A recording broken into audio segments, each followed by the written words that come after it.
안녕하세요. 오늘 영어 설명회를 맡게 된 남보람이라고 합니다.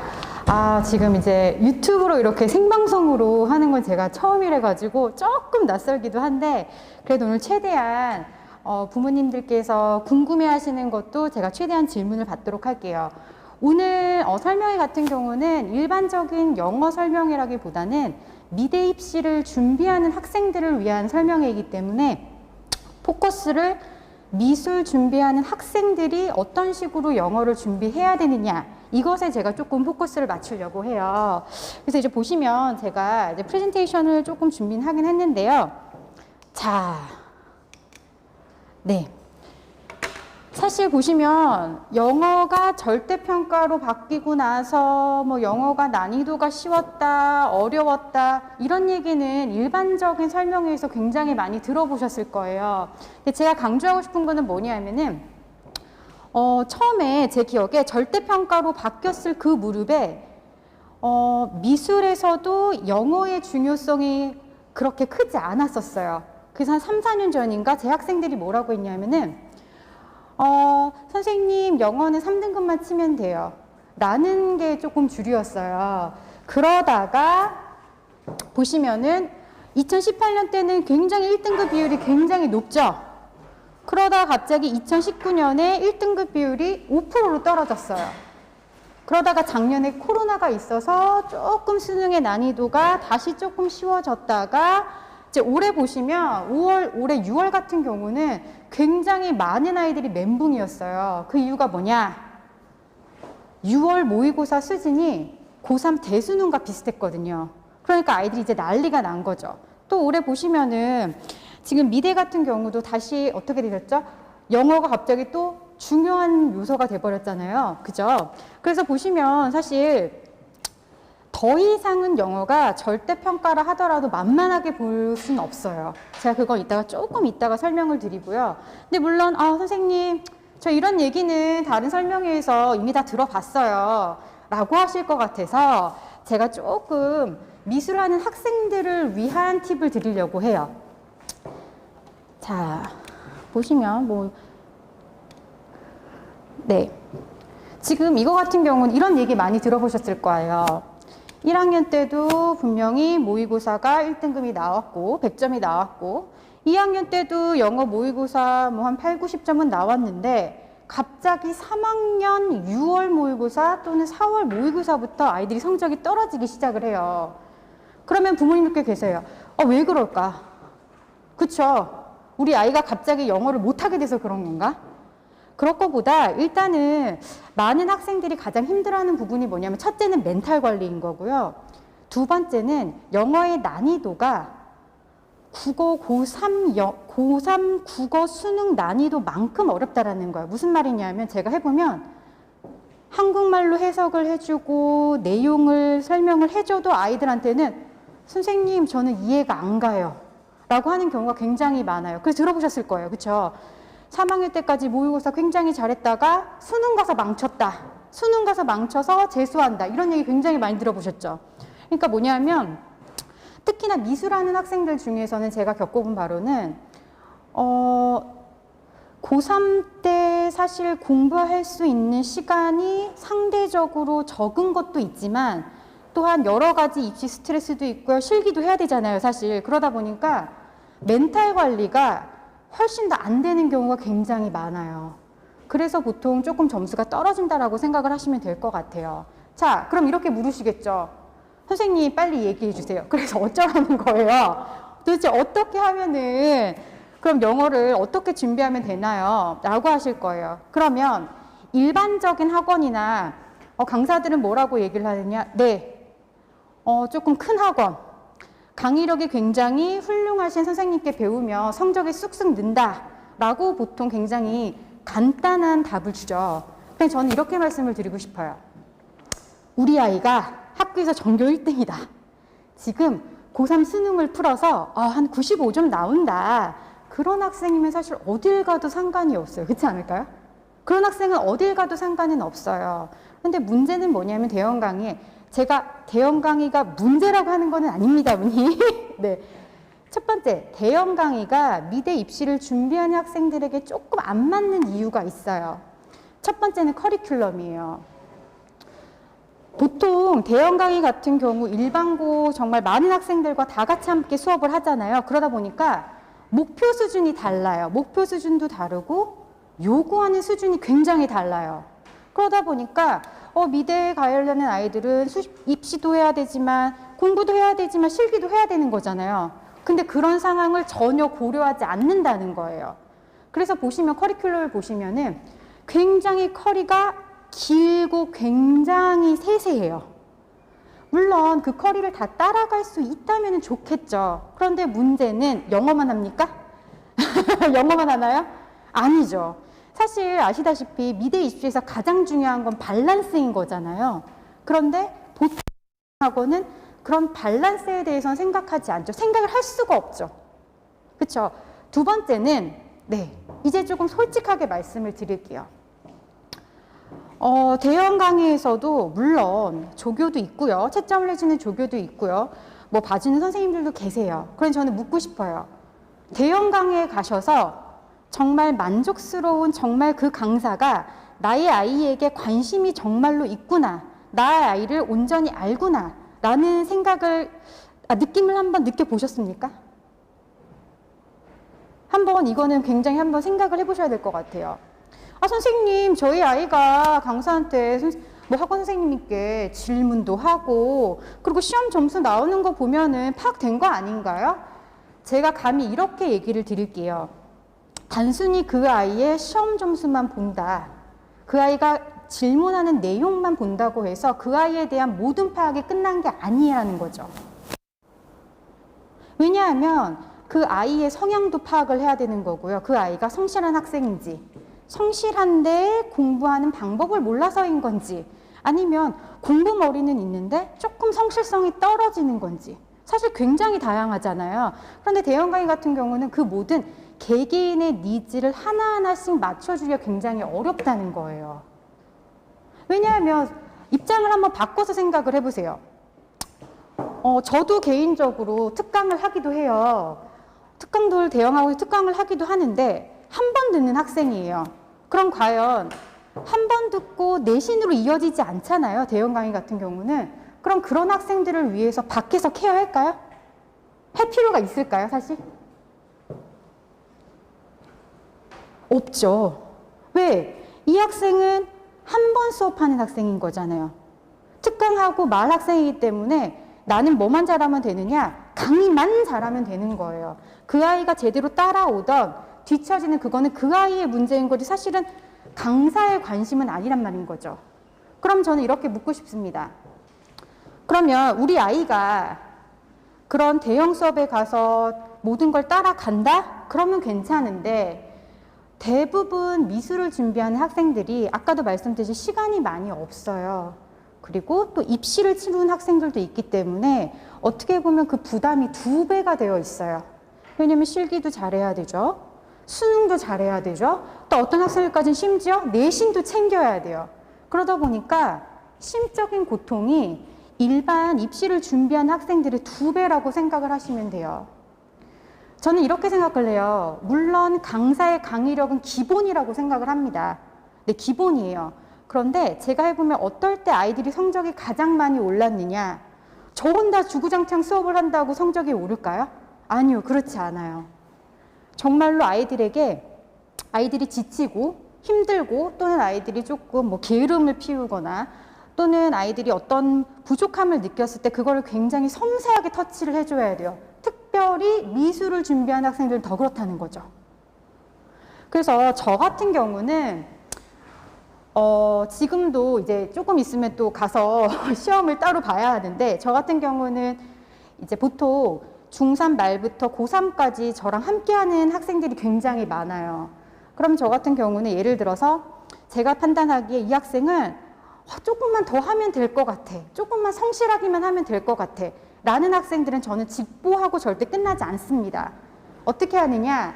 직보를 하고 나서 아이에게 공부할 시간을 주고 따로 다시 전화를 해서 정말로 내신 공부를 했는지 확인을 합니다. 그러면 어머님, 아이들이 어때요? 엄마가 잔소리하면 너 했니 안 했니? 잔소리하면 어떻죠? 싫어하죠? 그런데 5시간 후에 6시간 후에 담당 선생님이 전화를 와서 시험 확인을 하겠다라고 하면 아이들이 공부를 안 할까요? 아무리 게으르고 성실도가 조금 부족한 학생들도 해요. 그러니까 무슨 말이냐면 이게 단순히 강의력만 가지고 대형학원을 찾게 된다면 연결성이 없기 때문에 우리 아이가 필요한 케어를 받기가 굉장히 힘들다는 거거든요. 저도 이제 아이들한테 뭐라고 얘기를 하냐면은 제 둥지에 있는 아이들이 있을 거 아니에요. 제가 참 당근도 주고 채찍도 주고 정말 그런 굉장히 미술하는 학생들이 많은데 제가 뭐라고 하냐면 한 고3 지금 딱 요 시기예요. 요 시기 때 제가 아이들한테 얘기를 합니다. 너네가 1, 2학년 때 나의 둥지 안에서 내가 너네 멘탈 관리도 해줬고 그지? 우리가 정말 으쌰으쌰 하면서 여기까지 왔어. 이제는 나의 둥지를 벗어나서 좀 치열한 곳에서 실전을 하는 수업을 한번 내가 아닌 다른 강사의 수업을 받으면서 한번 해봐 라고 얘기를 해요.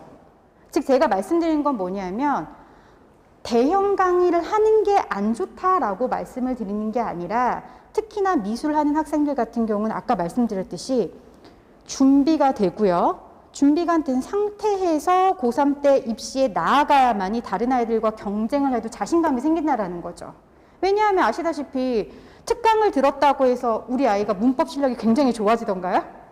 한번 특강을 듣는다고 해서 저희 아이가 막 문법 마스터를 하던가요? 그거는 아니죠. 즉 다른 말로 하면 이 입시라는 것이 특히나 미술하는 학생들 같은 경우는 때로는 학습에 대한 조언도 해줘야 되는 거고요. 그 아이가 사실 제가 보면 실기 때문에 지쳐할 때 어떤 아이는 또 실기는 재밌는데 영어는 너무 재미없다고 해요. 그러면 이 아이를 끌고 가기 위해서는 굉장히 섬세한 멘토링이 필요하다는 거죠. 그렇게 했을 때 아이가 동기부여가 되는 거고요. 그렇게 했을 때 내신 성적도 나오는 거고 그렇게 했을 때 모의고사 성적도 나온다라는 걸 조금 강조드리고 싶어요. 네, 그러면 자 선생님 수업은 뭐가 그렇게 다르나요? 네, 이제 궁금하시죠? 네, 제가 좀 설명을 해드릴게요. 하기 전에 이렇게 생각하실 수도 있어요. 저 선생님은 자꾸 뭐 이렇게 개인적인 케어 강조하시고, 뭐 대형 강의 수업은 조금 미대 준비하는 아이들한테는 안 맞다라고 하시는데, 그럼 저 선생님의 강의력은 별로야? 라고 생각하실 수도 있어요. 그죠? 네, 제가 이렇게 말씀드릴게요. 사실 저의 강의력을 판단하는 것은 제가 가르쳤던 정말 7년 동안 가르쳤던 정말 학생들이 저를 평가를 할 거고요. 물론 일반고도 전 하고 있습니다. 일반고 같은 경우는 거의 10년 이상을 했고요. 제가 미대 입시를 준비하는 학생만 전문적으로는 벌써 7년을 하고 있어요. 그러니까 사실 어떻게 보면은 학생들이 저의 강의력은 평가를 해주는 거겠죠. 그리고 두 번째로 말씀드리면 저 같은 경우는 일반적인 강사님들과는 조금 다른 길을 밟았어요. 저 같은 경우는 대원외고를 다니다가 2학년 때 유학을 갔어요. 유학을 가서 저는 미시간 대학교를 나왔어요. 거기서 나오고 사실은 저는 한국에 돌아올 마음이 전혀 없었어요. 그래서 거기서 뭐 대학원도 마치고 회사도 다니고 굉장히 제가 어려 보이나요? 어려 보이나요? 네, 그러고 이제 조금 사정이 있어서 한국을 왔기 때문에 다른 말로 하면은 아이들과 얘기를 하다 보면은 단순히 대학 입시만 얘기를 하는 게 아니라요. 제가 아이들한테 가장 해주고 싶은 거는 뭐냐면 아이들이 정말로 미술을 하다가 힘들어할 때가 있어요. 얼마 전에도 제가 오랫동안 가르쳤던 재수생 학생이 있는데 그 학생이랑도 전화를 하면서 제가 뭐라고 얘기를 해주냐면 제가 해줄 수 있는 건 사실은 그거밖에 없어요. 멘탈 관리. 그죠? 제가 어떤 식으로 어떤 힘든 상황에 있었으며 그 상황을 어떻게 이겨냈으며 그렇기 때문에 너희들도 나와 공부를 할 때 힘든 게 있고 우리 한번 같이 으쌰으쌰해서 한번 이거를 극복해보자. 이런 거 있잖아요. 그러니까 저는 수업을 하면서 단순히 수업으로 하고 싶진 않다라는 거죠. 그 아이가 정말로 대학에 합격을 해서 저한테 선생님 저 서울대 됐어요. 선생님 저 홍대 됐어요. 정말 제가 가장 기뻐하는 게 바로 저한테 그런 합격 문자를 주는 거거든요. 그래서 계속 말씀드리자면 저는 1학년 때부터 고3 때까지 쭉 연결성을 가지고 그 아이가 성장하는 모습을 보면서 더 필요한 것은 더 채워주고, 때로는 조금은 이모? 그쵸? 조금 젊은 이모라고 할까요? 조금 이모처럼 조금 아이들을 지도하는데 조금 많이 제가 강조를 하고 있어요. 네. 그러면 저희 수업 방식에 대해서 조금 말씀을 드릴게요. 제가 추구하는 방식은 특히 고등학생이기 때문에 저는 더 이상 문법 개념에다가 초점을 두지 않아요. 그 이유는 투부정사 굉장히 많이 들어봤죠, 아이들?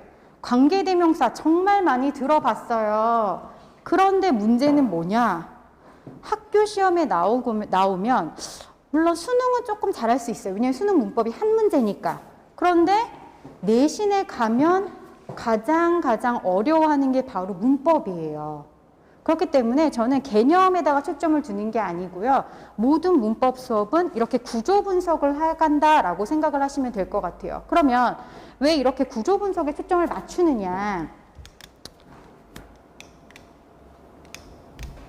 잠시만요.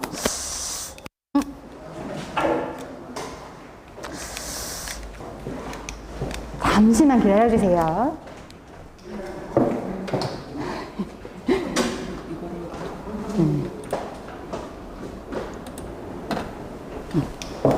네, 이제 됐네요. 네, 뭐 이런 건 그냥 하나의 예시라고 생각을 하시면 되고요. 그러니까 이런 식으로 수능 문법을 공략한다.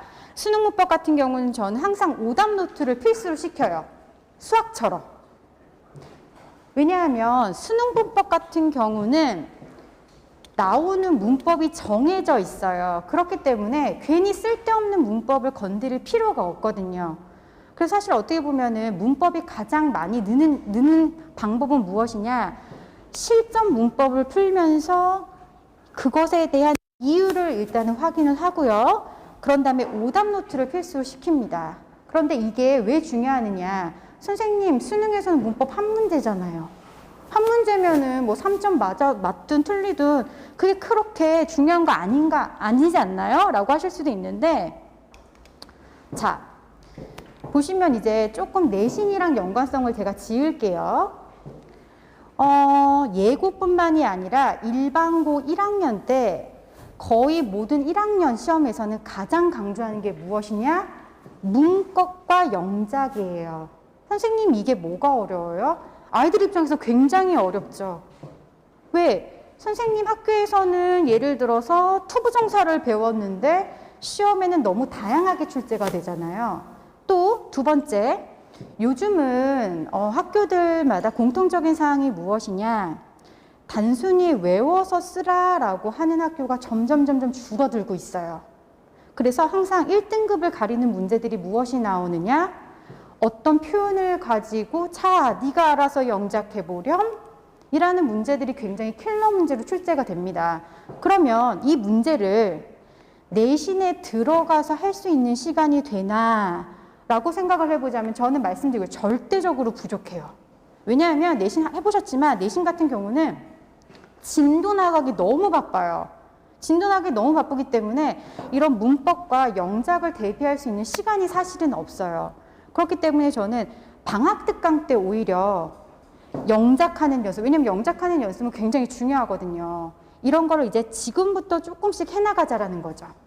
그래서 일주일에 지금 같은 유형을 보시면 예를 들어서 제가 관계대명사를 수업을 했다면 미니 테스트 역시 요즘 내신처럼 제가 이렇게 테스트를 진행을 합니다. 그러면서 아이들에게 알려주는 거죠. 자, 영작을 하는 방법은 이거야. 옆에 데리고 와서 지금 너의 영작이 틀린 이유가 주어, 동사, 목적어를 맞춰야 되는데 목적어가 없어서 그런 거네. 이렇게 하나씩 조금 알려줄 시간이 있다라는 거죠, 지금은. 자, 그리고 두 번째 보시면 네, 요거는 뭐 제가 만든 자료예요. 보통 이렇게 특강 같은 경우도 문법을 이런 식으로 진행을 한다라는 걸 그냥 예시를 보여드린 거고요. 네, 이제 중요한 수능 독해입니다. 아까 제가 말씀드렸죠? 일반적인 강의 커리는 너무 세부적이고 시간 투자가 많기 때문에 그만큼 시간 투자한 거에 비해서 사실은 아웃풋에 있어서 효율적이지가 않아요. 그렇기 때문에 특별히 미대 입시를 준비하는 학생들을 위해서는 저는 해석 수업 너무 싫어합니다. 이거는 뭐고 뭐야. 그러니까 정답이 이거지. 아니 해석을 할 거면 왜 있나요? 그쵸? 그냥 한글 해석지 보면 되는 거잖아요. 그죠? 저는 그래서 강조하는 게 뭐냐. 얘들아, 물론 너희의 해석은 그래 우리가 단어를 외우다 보면 해석도 좋아질 거야. 그런데 사람이라는 거는 정답을 맞춰야지 재밌죠. 자꾸 틀리면 재미있나요? 재미없죠. 그래서 저는 해석 위주보다는 이거는 어떻게 보면 저만의 방법이라고 생각을 해요. 제가 영어권 문화에 있다 보니까 제가 습득한 거죠. 영어에는 영어의 특징이 있어요. 그리고 두 번째로 알아야 될 건 뭐냐면 영어라는 글은 영어만이 가지고 있는 그 글의 특성이 반드시 있습니다. 그 특성을 이용을 하자는 거예요. 그래서 저는 예를 들어서 이거 보시면은 이게 고3 평가원이에요. 고3 평가원 문제예요. 그런데 1학년한테 줍니다. 그럼 어떻게 하죠? 1학년 애들이? 영어를 정말 잘하는 친구들 제외하면 뭐 어떻게 하라는 거야? 선생님 왜 이렇게 어려운 문제를 줘가지고 그래? 라고 하죠. 저는 이 문장을 해석하기 전에 공식을 먼저 줘요. 얘들아, 이 레덜이라는 아이는 오히려라는 뜻인데 수능에서 어떻게 나오면은 10문제 중에 9문제는 레덜 앞문장에 부정어구가 있다? not이나 no나 nothing이라는 부정어구가 있어. 이거를 한번 생각하고 문제를 풀어봐 라고 한다면 못 풀까요? 해석을 못한다 하더라도 못 풀까요? 풀 수 있겠죠. 왜요? 보이잖아요. 그죠? 바로 이거예요. 선생님 이걸 해가지고 무슨 영어 실력이 는다고요? 저는 그렇게 생각하지 않습니다. 실제로 고3 파이널 수업 같은 경우는 오히려 이런 요령에 더 초점을 맞춰요. 왜냐하면 성적을 올려야 되는 거잖아요. 즉 다른 말로 하면 일반고, 그러니까 그냥 일반 입시를 준비하는 1, 2학년 학생들이라면 저도 지금 이렇게 말씀드릴 것 같아요. 지금부터 찬찬히 해석 하나씩 하시고 구조 분석씩 하시고 기초를 쌓으세요 라고 말씀을 드릴 것 같아요. 그런데 미대를 준비하는 학생들이기 때문에 시간 대비 어때야 되죠? 아웃풋이 좋아야 되는 거잖아요. 그래서 저는 이렇게 말씀드려요. 일단 우리가 맞고 보자. 정답을 맞고 봐야 재미있잖아요. 그래서 저는 최대한 그 특성을 강조해서 수업을 많이 진행을 하고 있어요. 네, 그리고 이제 두 번째 예시를 보여드릴게요. 수능에 뭐죠? 빈칸? 꽃이죠. 그리고 고3 때 아이들이 가장 어려워하는 문제예요. 이거 같은 경우도 제가 지금 고3 수업도 계속 해보면 1등급을 받던 친구들도 왜 수능을 어려워하느냐? 국어를 너무 어려워해요. 해석지를 줘도 이해 못한다. 이런 거 되게 많이 들어보셨죠? 그럼 이럴 거예요. 우리 아이가 국어력도 좋아야 되고 영어력도 좋아야 되고 복잡하죠. 그러면 국어력 좋지 않으면 영어를 포기해야 될까요? 아니라는 거죠. 아까도 말씀드렸듯이 저는 할 때 지금 빨간색으로 지금 제가 이렇게 표시를 해놓은 거는 뭐냐면 빈칸과 똑같은 문장들이에요. 사실 이 제가 빨간색으로 칠해둔 이 문장이 빈칸과 얘기하는 건 똑같은데 잘 보시면 어떻습니까? 단어만 조금 틀리죠? 그걸 아이들한테 알려줘야 돼요. 얘들아, 빈칸을 얘기하기 위해서 저자가 이 말을 이렇게도 쓰고 저렇게도 쓰고 저렇게도 쓰고 저렇게 쓰는 거야 라고 먼저 알려줘요. 즉 다른 말로 하면 그냥 문제 풀어. 자, 해석하자가 아니라 빈칸이라는 영역에 정답을 내는 방법은 정해져 있으니 우리 한번 정답을 내는 방법을 배워보자 라는 거를 먼저 설명을 한다라는 거죠. 그러면 어떤 게 나오냐면요. 고3 때 되면 미술하는 친구들이 특히나 좀 국어를 좀 싫어하는 친구들도 있잖아요. 사실은 모든 아이들이 국어를 잘할 수는 없잖아요. 그럼 그래요. 선생님 저 솔직히 국어적으로 이해는 안 가는데요. 근데 정답이 왜 이거밖에 될 수밖에 없는지는 알아요. 그럼 제가 그래요. 바로 그거다. 즉 너무 많은 시간을 투자해서 하나하나씩 해석하는 건요. 사실 미술하는 아이들 입장에서 너무 어려워요. 시간도 없고요. 그렇기 때문에 계속해서 강조를 드리지만 해석 수업이 아닌 시간 대비 아웃풋, 즉 효율성을 눌리는 수업으로 가겠다. 라는 것이 저희 수업 방침이라고 생각을 하시면 될 것 같아요. 시간이 제가 조금 길어졌습니다. 제가 조금 말이 많았는데요. 보시면, 아이고. 네, 그러면 조금만 더 할게요. 조금만 더 해도 괜찮을까요? 네. 네 번째는 무엇이냐? 단어 암기예요. 아까 말씀드렸듯이 요령도 알려주고 푸는 방법도 제가 다 알려줘요. 하지만 그것만 가지고는 사실 고득점을 받기에는 너무 어려워요. 그래서 요령 플러스 저는 어휘를 굉장히 많이 강조를 하는 편이에요. 그런데 문제는 또 아이들이 뭐가 없죠? 시간이 없죠. 시간이 없다 보니까 처음부터 뭐 일반고처럼 500개, 1000개 외우라는 게 아니라 정말 수능에서 나오는 단어만 일주일에 처음에는 200개로 시작을 하는 거죠. 근데 선생님 시험 봐도 뭐 어차피 아휴 또 안 외우고 그만하고 맨날 이렇게 해봤지만 소용이 없었어요. 그러실 거예요. 어떻게 해야 되는 거죠? 제가 포기하면 안 되는 거죠. 어떨 때까지? 외울 때까지. 수많은 제시와 또 따로 연락해서 오늘 단어 외웠니? 나랑 따라 한번 시험을 봐볼까? 정말 이거는 어떻게 보면은 저의 끈기에 달린 문제라고 생각을 해요. 그래서 수능 단어로 진행을 할 거고요. 아까 말씀드린 대로 문법 같은 경우는 구조 분석과 내신에서 활용할 수 있는 문제들로 시험을 볼 거고요. 모의고사로 보통 2세트씩 하지만 어려운 모의고사를 다루는 거는 맞아요. 왜냐하면 1학년이라고 해서 무조건 1학년만 다뤄야 되는 건 아니거든요. 하지만 어려운 모의고사지만 눈높이에 맞는 수업으로 진행을 할 거다라고 강조드리고 싶고요. 네, 그래서 시간을 말씀을 드릴게요. 시간은 지금 현재는 일요일 2시 반에서 5시 반까지 진행이 될 거예요. 그래서 아마 정확한 날짜는 이제 학교가 어떤 학교는 내신이 안 끝난 학교도 있잖아요. 그래서 날짜 같은 경우는 학원에서 정확한 공직으로 나갈 예정이고요. 그래서 교재 같은 거는 제가 준비를 자체 교재이기 때문에 제가 배부를 하면 되는 거고요. 그리고 결석할 경우는 동영상이 제공이 돼요. 하지만 저는 웬만하면 결석하지 말고 참석을 해라. 아시죠? 동영상 강의하면 사실 그걸 열심히 듣는 친구들이 굉장히 적거든요. 그래서 동영상 강의는 제공하지만 그래도 현강을 원한다 라고 생각을 하시면 될 것 같아요. 그래서 이렇게 4가지다. 저의 커리큘럼은 단어, 2번째 구문 분석, 아까 말씀드렸던 내신에서 쓸 수 있는 어법 강의, 독해, 그 독해도 해석이 아닌 요령과 그리고 글의 특징을 파악하는 거, 4번째는 이제 기출이라고 생각을 하시면 될 것 같아요. 혹시 뭐 지금 유튜브 보시는 분들도 그렇고 여기 계신 분들도 그렇고 혹시 궁금하신 거 있으실까요? 네, 알겠습니다. 감사합니다.